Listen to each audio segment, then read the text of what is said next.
Si je devais citer une chose qui m'a énormément freinée dans la vie en général, mais surtout dans mes études, je dirais ma santé mentale.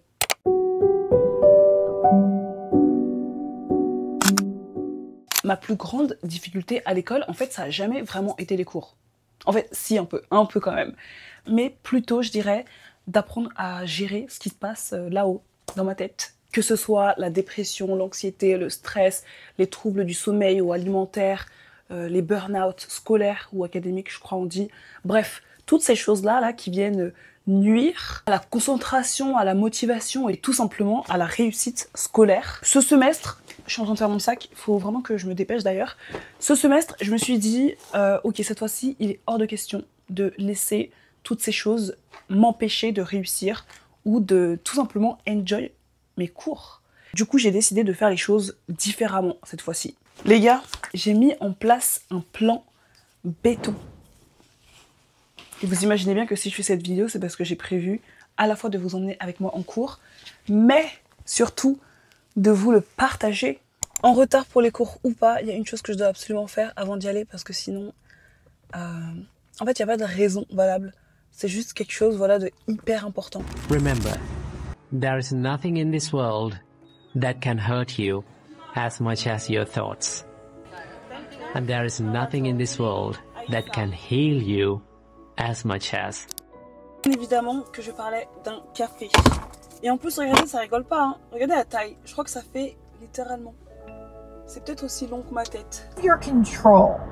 Like, I mean, they put me in a solution for stress is like school of thought. Ça fait 10 minutes que j'essaie de trouver une place pour me garer.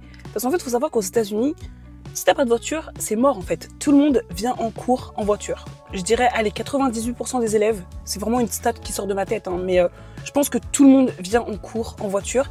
Et pour trouver une place pour se garer les premières semaines de cours, laissez tomber. C'est la pire chose. Anyways, 7 heures de sommeil minimum. À 23 heures, toutes mes lumières sont éteintes. Ça, c'est la première règle que je m'impose pour ce semestre. Et le sommeil, je le mets en top 1 parce que vraiment, les gars, il n'y a rien de plus important que le sommeil. Peu importe ce que j'ai à faire, si j'ai pas fini ma to-do list, si j'ai encore une vidéo à éditer ou une dissertation à finir, il est 23 heures, j'éteins toutes les lumières et je suis dans mon lit. Il n'y aura pas de non, je continue jusqu'à 2 heures du mat. Non. Alors, le sommeil, c'est la chose la plus importante pour la santé, pour une bonne santé mentale. Et si vous avez du mal à dormir, voilà, parce que vous avez des insomnies, etc.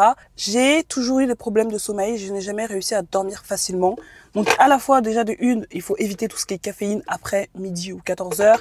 Chocolat noir aussi à éviter. Enfin tout ce qui est caféine, il faut éviter à partir d'une certaine heure. Mais aussi si vraiment vous n'arrivez toujours pas à dormir parce que vous êtes trop stressé, etc. Personnellement, je prends de la mélatonine. Il y a aussi tout ce qui est spray ou huiles essentielles que vous pouvez trouver.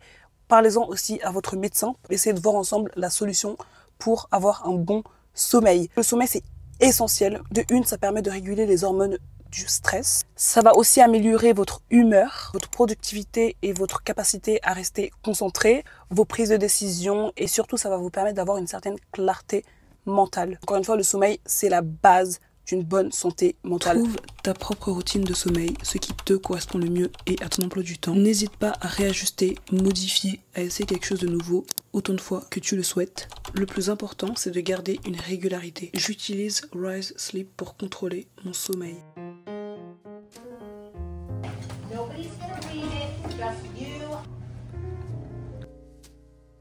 C'est la fin de mon tout premier cours de la journée, donc j'avais Public Speaking. Ce cours est trop bien, la prof est incroyable. J'ai l'impression d'être dans une espèce de conférence TEDx, je sais pas si je l'avais déjà dit, mais c'est trop bien. Deuxième chose à mettre en place, c'est une routine de sport. En fait, pas nécessairement du sport, mais il va falloir bouger votre corps. On passe déjà trop de temps assis, à réviser en cours. Faut bouger votre corps. Levez-vous, faites de la danse pendant 5 minutes tous les matins. Si vous aimez vraiment pas le sport ou si vous n'avez pas forcément le temps, c'est un anti-stress, mais naturel. Ça m'aide énormément pour tout ce qui est anxiété. Tout simplement, le sport, c'est bon pour votre esprit. Même si vous n'avez pas de goal particulier, donc pas de perte de poids en vue ou envie d'avoir des abdos ou quoi, faites du sport. Ça va vous aider déjà, que ce soit pour votre esprit, mais tout simplement pour votre santé en général. Pas besoin de faire des séances de 2 heures ou 3 heures, non. Ça peut même être 5 minutes, 10 minutes. Et faites-le avant ou après les cours. Pour les personnes qui vont me dire, oui, j'ai déjà 2 jobs, j'ai un emploi du temps hyper chargé, etc. Je comprends. Mais croyez-moi, il y a toujours des petits workouts sur YouTube. 5 minutes full body workout ou 10 minutes full body workout. Ou peu importe, mais faites quelque chose quoi. Faites du yoga, des étirements, tout type de sport. Faites de la marche. Par exemple, rentrez du taf, au lieu de prendre le bus ou le métro, marchez pendant 30 minutes et ensuite prenez le reste des transports. J'ai trop faim et du coup on va aller manger et on va aussi parler un petit peu d'alimentation. C'est parti. D'ailleurs, attendez, je vous montre à quoi ça ressemble, les salles de cours. Human beings never going to be perfect, Roy. The best we can do is to keep asking for help and accepting it when you can. And if you keep on doing that, you'll always be moving towards better. Ça y est, j'ai de quoi manger. C'est un sandwich au thon. D'ailleurs, je suis dans la bibliothèque de ma fac. Ça a l'air très bon, mais par contre, ça sent le thon et niveau... ça sent très fort le thon. Je vais faire un petit peu d'editing. J'ai mon deuxième cours de comptabilité qui va commencer dans 15 minutes. J'ai à peine eu le temps de manger.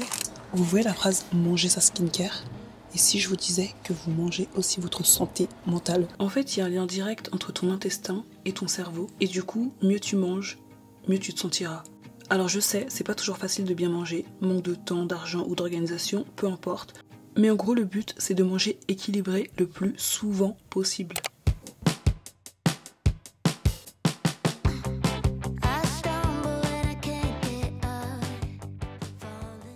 J'ai mon tout premier défilé dans 2 jours.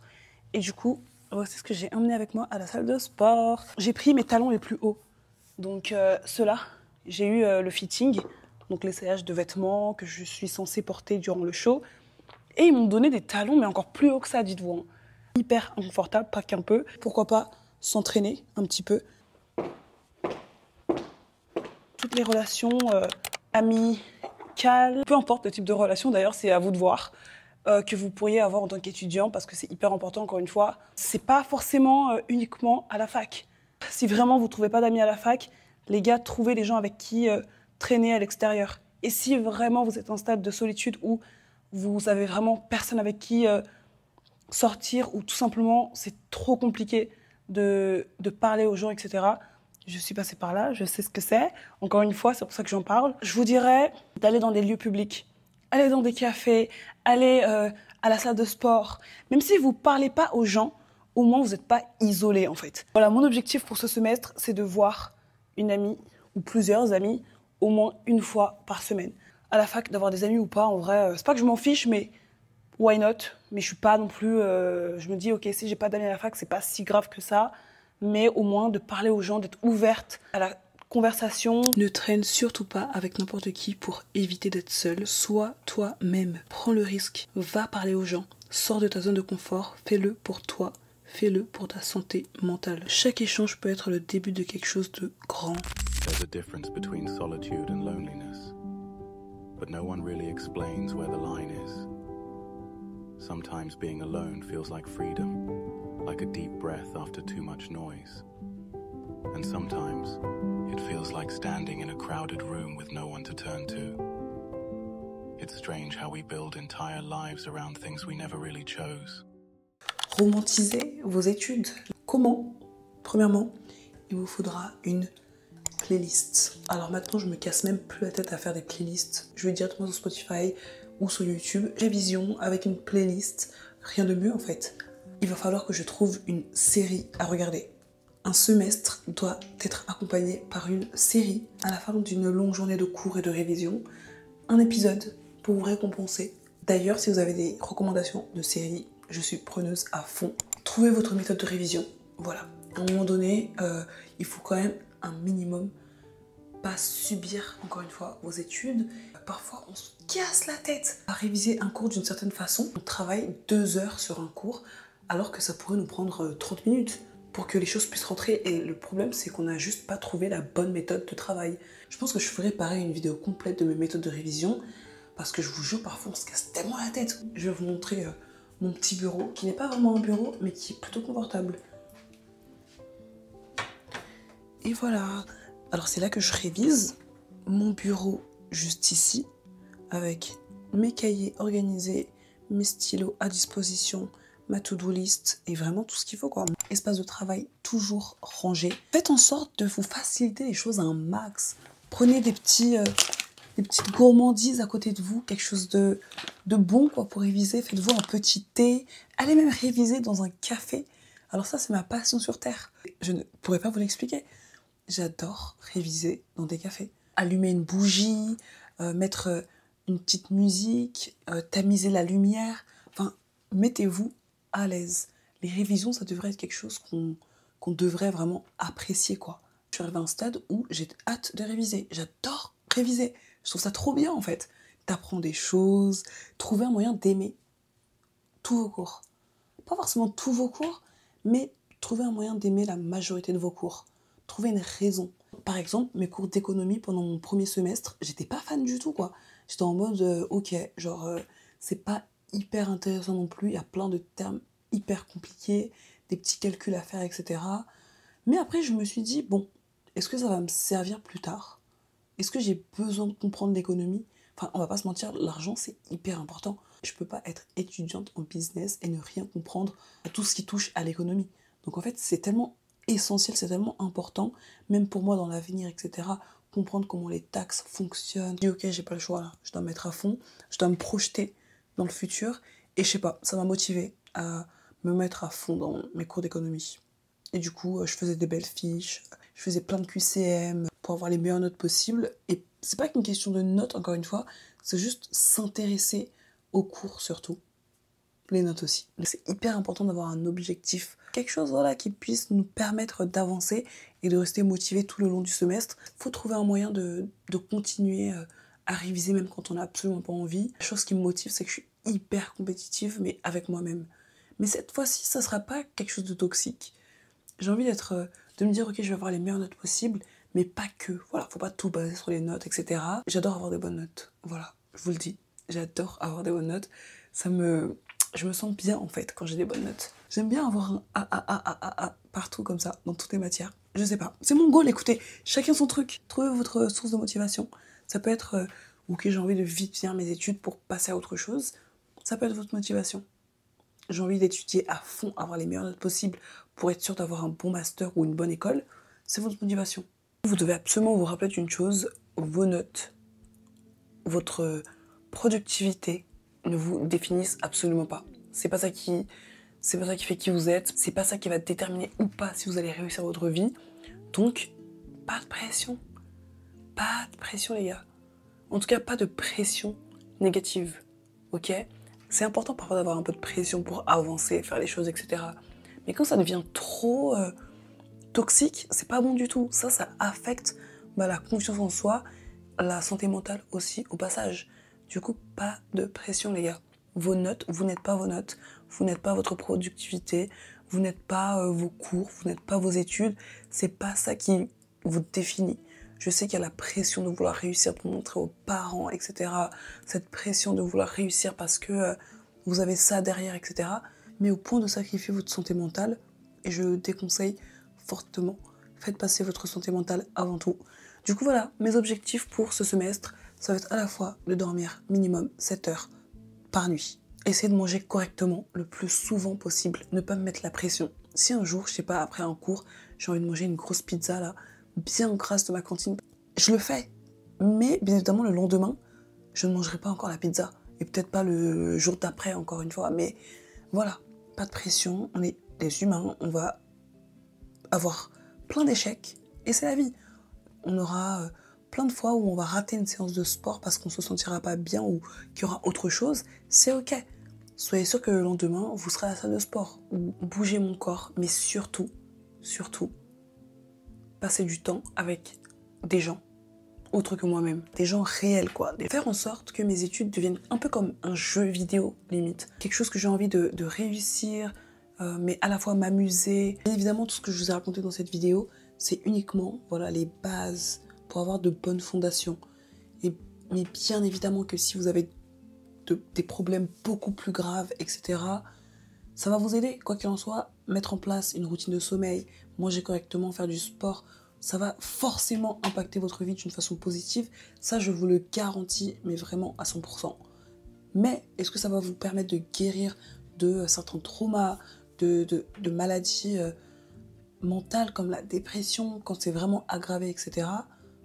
Non, pas forcément. Ça peut aider, ça peut même peut-être vous aider à guérir. Pour certaines personnes, la meilleure chose à faire, parfois, c'est d'essayer d'avoir une bonne routine, d'avoir une bonne hygiène de vie, d'avoir un professionnel, un psychologue, un médecin, l'infirmier de l'école, quelqu'un quoi. Trouvez quelqu'un à qui parler de vos problèmes aussi, ça c'est hyper important. Ne gardez pas tout pour vous. Voilà. La santé mentale devrait même plus être une honte ou quoi que ce soit. Enfin, quand on a la diarrhée ou quand on a un rhume, on va chez le médecin et on le dit tellement ouvertement, peut-être pas pour la diarrhée, quand on a, je sais pas moi, de la fièvre, on le dit tellement ouvertement, et je me demande pourquoi c'est pas pareil pour la santé mentale. Pourquoi on ne dirait pas simplement, voilà, j'ai une tonne de cours à réviser, je me sens hyper anxieuse, ça m'empêche de dormir. C'est ok. N'hésitez pas à trouver les bonnes personnes à qui parler de vos problèmes. Quand vous avez tout essayé et qu'il y a toujours cette chose en vous qui vous empêche d'avancer et de tout simplement vous épanouir dans votre vie, parce que je suis intimement convaincue que tout le monde est fait pour s'épanouir dans sa vie. Parlez-en, trouvez une personne à qui en parler, trouvez des gens qui pourront vous aider, aidez-vous d'abord. La première personne à pouvoir vous aider, c'est vous-même. C'est vous qui c'est vous qui faites 80% du taf. Après, les gens autour de vous, les pros, les professionnels, etc. peuvent apporter un petit peu d'aide, beaucoup d'aide même parfois. Prenez soin de votre santé mentale, c'est tout aussi important que votre santé physique, c'est même plus important que vos études. Je crois qu'on arrive à la fin de cette vidéo. Je vais aller dormir, il est 22h40. Prenez soin de vous, prenez soin de votre santé mentale, peu importe les cours que vous avez, appréciez vos études, vraiment. Pas de pression les gars, ça va aller, pas de pression. Attendez, je vous fais une petite séance ASMR. Si vous voulez, on peut faire 5 minutes de méditation ensemble. Non, je rigole, je tiens même pas 5 minutes moi-même.